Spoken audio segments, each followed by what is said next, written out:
We have here the strength energy. Okay. Dito sa energy na 'to, na nakita ko rito that this is someone here who is claiming na kailangan ka niya. But for some reason, parang hindi siya nagpapa-control. That doesn't have to be that you need to manipulate or control this person, Parang energy niya may hirap siyang kausapin. Let's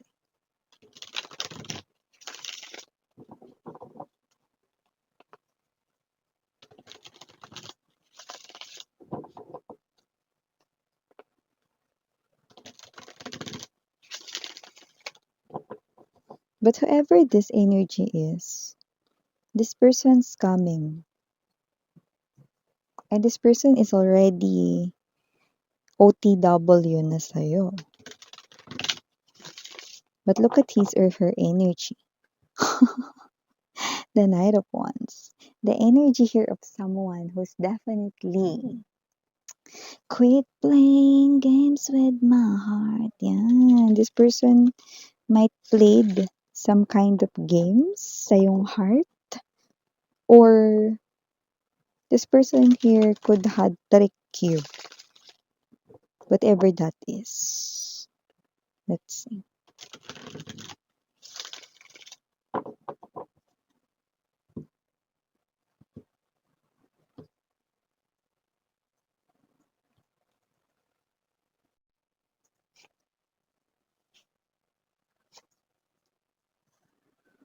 Oh,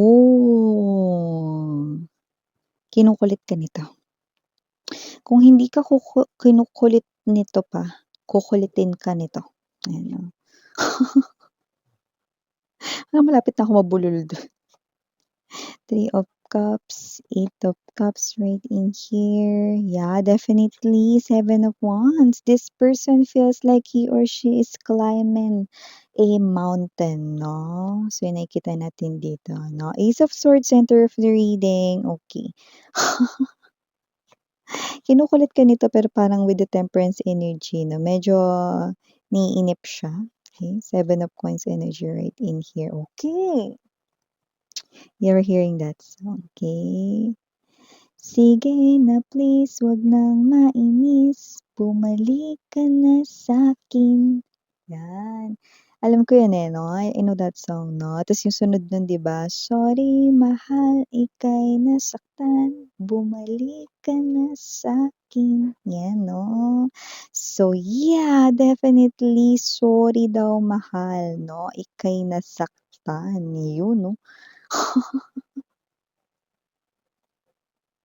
4 of Cups, 5 of Wands, the Hangman energy. Sorry mahal, ika'y nasaktan, bumalik ka na sa kanya.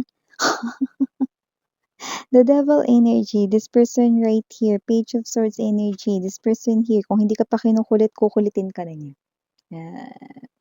Definitely, nakikita ko rito kung matagal siyang nanahimik 'no, ngayon talaga mauumay ka kasi ang daldal niya, 'yan. Ang dami niyang sasabihin sa'yo, ang dami niya rito 'no, na iko-communicate sa'yo. Pero bago natin pag-usapan pa ito more, let me just greet everybody. Hi and hello there everyone, my name is Yan. Welcome newbies, new subscribers, returning Istam buyers ko diyan. Thank you so much sa inyong walang sawang love at support for me. At kung hindi mo pa alam, mahal, meron tayong other channel. Link ay down below sa description box, which is, yun ang ating main channel, The High Priestess, kung saan nag-upload tayo ng collective readings araw-araw. At syempre, kung hanap ninyo ay reading per zodiac sign, meron din tayo there. At yun nga, tayo dito, no, na time period, kaya naman just take only what resonates, no? It, might be na nangyari na sa iba sa inyo, no? And yung iba naman pwedeng nangyayari na ngayon sa kasalukuyan, no? Sa iba naman ay mangyayari pa lang, kaya naman just take only what resonates. At yun nga, wala tayo rito na gender, babae, lalaki, LGBT, lahat tayo welcome po. Just take only what resonates. You can also switch roles dahil possible talaga magkapalit-palit ang mga roles kasi general reading po ito. And at the end of the day, everybody, you have your free will with you. No? Like, it's up to you if you want to claim the messages at gamitin itong inyong guidance or hindi. No? Yeah, let's go ahead, babe, and talk about this reading. No? Kasi baka ikaw na yung sunod na kukulitin. No? Medyo itong tao na to nanahimik siya na matagal na panahon, yung iba, no? no, years talaga, wala ka talagang narinig sa kanya. Yung iba naman 'no, it's been months right here 'no, at kung sino man 'tong energy na 'to 'no, kung gaano siya katahimik, walang contact noon, walang communication 'no, ganito naman siya kaingay. Ngayon, yung iba kinukulit na kayo nito, pinadadalhan kayo ng mga mensahe, tumatawag sa inyo 'no, at hinahagilap rito 'no, ang inyo ritong number 'no. So, sa ngayon kung hindi pa kayo rito natatagpuan ng taong ito 'no, ay hinahanap niya pa ang inyong numero 'no, at ang inyo ritong mga social media platforms like Facebook, Instagram, no? At hindi ito bagong tao kasi with the devil energy, this person right here is someone that you've had this toxic relationship or connection with in the past, no? And there's also an energy right here that this person left you behind, okay, with that Eight of Cups energy. And this person is an energy here of someone na kukulitin niya kayo ulit, no? Marami siyang sasabihin, marami siyang i-communicate sa inyo, okay, about this reconciliation. This person really wants to get back together here with you guys. So, and with that particular song, no, lyric song, no, na kinanta natin, no, kanina, no, is yung this person right here is someone who asks for your forgiveness, no, at parang yung energy na pinipilit ka niya, di ba? Sige na, please. 'Di ba yun yung mga linyahan 'no, ng parang, "Sige na please," yung gano'n 'no. So, parang may energy siya rito na parang kumbaga sa Korean 'no, "Jae발." Parang nagmamakaawa siya rito 'no. It's like this person here is almost begging but at the same time, being impatient. Bilisan parang yung energy, "Bilisan mo na collective, patawarin mo na ako." Parang gano'ng klase ng energy 'no, paladesisyon.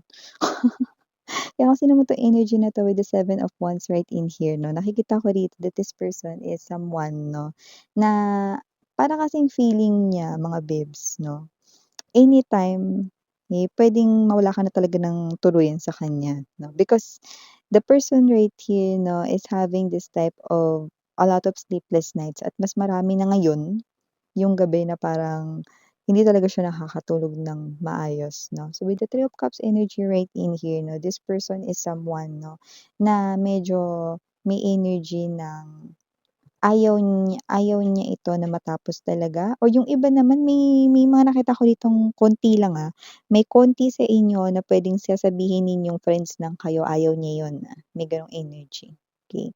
So, yung iba naman nakita ko rito 'no, na nararamdaman niyo na kayo talaga, nararamdaman niyo yung energy ninyo that you're walking away sa kanya rito 'no, energetically. You're pulling your energy back to you, okey, palayo sa tao na 'to. So, kung kaninong ex ito mga babes 'no, okey, kahit ilagay ito sa lost and found, nakikita ko rito 'no, na matatagpuan pa rin ito 'no, sa harap ng bahay niyo.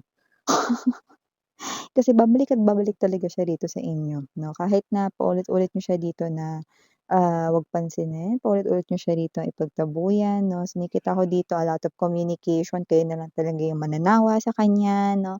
This person right here will call you every day, every time 'no. This person right here will communicate sa inyo palagi 'no. Nakikita natin dito na this person is someone who wants to bring balance sa inyong connection. Kaya kung sino man 'tong tao na 'to nakikita natin dito that this person right here wants to invest sa inyo, but I don't like this person's energy kasi may energy siya dito na parang pinipilit niya, na, "Sige na patawarin mo na ako, wag ka na mag-isip." Parang gano'n, eh. Wag mo ng pag-isipan, 'yun 'no, patawarin mo na ako, parang gano'ng klase ng energy na parang para kasing yung energy na 'yun ang dating kasi noon 'no, as I read it, nakikita ko dito na parang, "Aba teka nga naman, ikaw yung may kasalanan ta's mamadali ka patawarin kita." Ano, parang gano'n yung energy, 'di ba?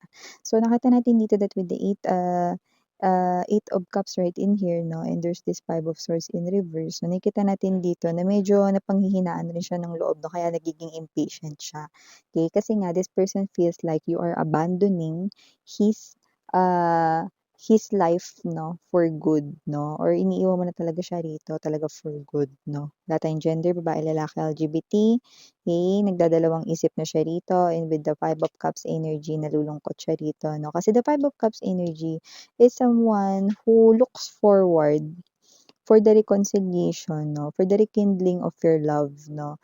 Pero mukhang ito ay medyo malabo sa sabaw ng pusit sa nakikita natin dito kaya naman kasi naman itong tao na 'to na medyo nalulungkot siya. Yan. So, nakikita natin dito that whoever this energy is, lumalabas rin, no, na hindi siya komportable right at this very moment with the hangman energy, no, kasi this person feels like ito yung problema na hindi niya kayang lusutan, no. Four of Cups energy, this is a missed opportunity, a lost opportunity, no, and with the Seven of Pentacles energy and the Seven of Wands right in here, na parang kahit na anong effort pa yung gawin niya, parang feeling niya it's not working. Yan. So, yung iba sa inyo parang talagang alam mo yun, ayaw mo na siya dito maging ka-in relationship, pero yung iba sa inyo, yung konti sa inyo, puwedeng sinabi niyo rito, friends na lang, friends na lang yung mabibigay ko sa'yo, sorry, parang gano'ng klase ng energy na ng iba sa inyo. Pero yung iba sa inyo, eto na talaga kayo, Eight of Cups, sorry talaga, yun 'no. Ayaw ayaw rin kitang maging friend, yan. So, yung iba sa inyo marami, okey, na ayaw niyo siyang maging friend, okey? So, kumbaga parang ayaw niyo siyang maging friend, ayaw niyo siyang makita 'no, mga gano'n. Kita talagang ano na, close door na kayo 'no, hindi kayo nag-e-entertain dito ng ex na magiging friend lalo na yung ex dito na nag-abandon na sa inyo 'no, at meron ditong toxic behaviors or meron siya ritong toxic energy, 'yan 'no. Kung mapapansin ninyo yung devil ay naka-upright 'no, so I don't think na 'tong tao na 'to 'no ay nagbago na. Malaki ang tsansang babalik pa 'yan 'no, sa kung paano siya rito, kumilos, gumalaw, makipag-usap sa'yo, okey. Dito pa nga lang parang pinipilit niya na 'di ba, "Sige na patawarin mo na ako," 'yan 'no, "Huwag ka na mag-isip." Impatient siya, dati siguro impatient din siya 'no, mainipin siya dito gusto niya ura-urada 'no, paladesisyon. Kaya kung sino man 'tong energy na 'to nakita natin dito 'no, that with the Ace of Swords energy, this person will definitely communicate with you guys 'no. Page of Swords, Ace of Swords 'no, magkakapag-communicate yan sa inyo, yung iba tatadtarin pa kayo ng message niya 'no, or tatadtarin niya kayo rito ng missed calls, tatadtarin niya kayo rito 'no ng mga messages 'no, and all of those stuffs, 'di ba? Hanggang sa mag-reply kayo, mag-reply ka naman, yun kahit yun 'no, yung word na yun or yung sentence na yun na mag-reply ka naman please, mga ganyan. Makikita niyo yan 'no, magse-send siya ng ganyan, okey? Or voicemail 'no, maririnig niyo yan, mag-reply ka naman please, yan. Sabihin mo naman na ganito, ganyan, anong reply mo, blah, blah, blah, yan. So, kung sino man 'tong energy na 'to 'no, okey? This person right here, pipilitin niya talaga kayo rito 'no, na makipag-usap sa kanya, 'yan. So, this person here is someone 'no, na feeling niya talaga kahit ano ritong effort yung gawin niya, it's not working. Okay, so nakikita natin dito na itong tao na 'to 'no, is someone na hindi pa rin talaga naiintindihan yung word na sorry. Kasi nakikita natin dito na hindi niya alam yung ibig sabihin nun, basta sinasabi niya lang dito, okey? Kasi kung talagang nagso-sorry siya dito, bibigyan niya talaga kayo dito ng pagkakataon at hindi niya rito ipipilit rito na makipag-usap kayo kung hindi pa kayo ready. 'Di ba? At kung sino man ito na nakakaloka 'no, na parang ang dami-daming taon na lumipas 'no, tapos ngayon lang sila makikipag-contact sa'yo, 'di ba? May iba kasi dito dekada na, iba dito ang daming taon na, tapos bigla na lang ditong susulpot, makikipag-usap, tapos ang dami pang sasabihin 'no. Samantalang dati puwedeng iniintay mo pa 'to kahit man lang hi 'no, o hello yung, i-reply sa'yo, 'di ba? Wala, 'no? Tapos ngayon dinidemand niya mag-reply ka, ano siya? 'Di ba?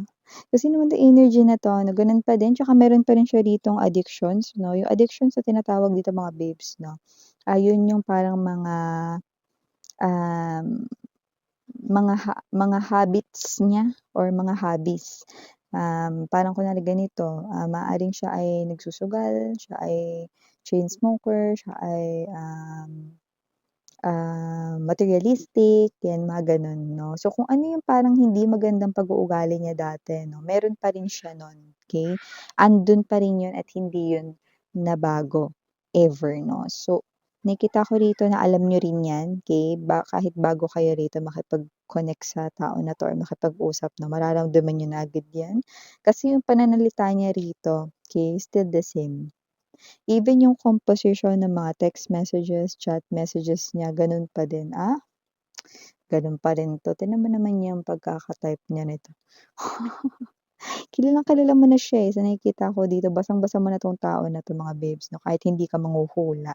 Alam mo na gano'n pa rin siya 'no, and you're right because this person right here is someone na yeah, let's say, miss 'yan, talaga bang may feelings 'yan sa'kin? Oo, meron, oo, meron 'no, and it's true, okey, with the Three of Cups, it's true 'no, Three of Cups, Four of Cups 'no. But this person here 'no, still gano'n pa rin yung ugali niya, 'di ba? So I'm gonna ask you, 'di ba, can you handle it pa rin, ganitong klase na ugali niya? Kaya niyo pa bang tiisin 'yan one more time, 'di ba? So, hindi niya pa 'yan inaalis at hindi niya rin 'yan binago, okey? At mararamdaman mo rin 'yun agad-agad na malalaman mo 'yun, okey? The moment na marinig mo siya, the moment na makita mo yung mga messages niya 'no, still the same person, siya pa rin yung dating taong kausap ko rito, ayan 'no. Parang may energy kasi rito yung iba, ano ba 'yan kakaumay naman 'to. Yung iba naman 'no, parang, "Ay naku gano'n pa rin 'yan, naku 'wag na." So, nakikita natin dito na kung sino man 'tong energy na 'to 'no, 'yan, kukulitin niya kayo rito 'no, at gusto niya rito makipagbati, 'yan. Gusto niya ng balance daw, pero nakikita ko rito hindi niya pa inayos yung sarili niya. 'Yan, okey. Pero kukulitin ka niya 'no. So, nakita ko naman dito hindi ka mako-confuse kasi matutunugan mo naman agad 'no, na itong tao na 'to ay may ugali pa rin, gano'n pa rin 'no. Kung nakilala mo siya bilang malaki yung ego niya, kung nakilala mo siya bilang maikli yung pasensya niya, kung nakilala mo siya bilang siya ay ganito ganyan na may klase ng mga, ah, habits at hobbies na hindi mo talaga rito maintindihan kung bakit gano'n 'no, na patuloy niyang ginagawa yun, then dun ka magdalawang isip, okey? At tanungin mo yung sarili mo, kaya ko bang i-handle 'tong ganitong klase ng sitwasyon? Nasasakit ulit yung ulo ko? Yun, 'di ba?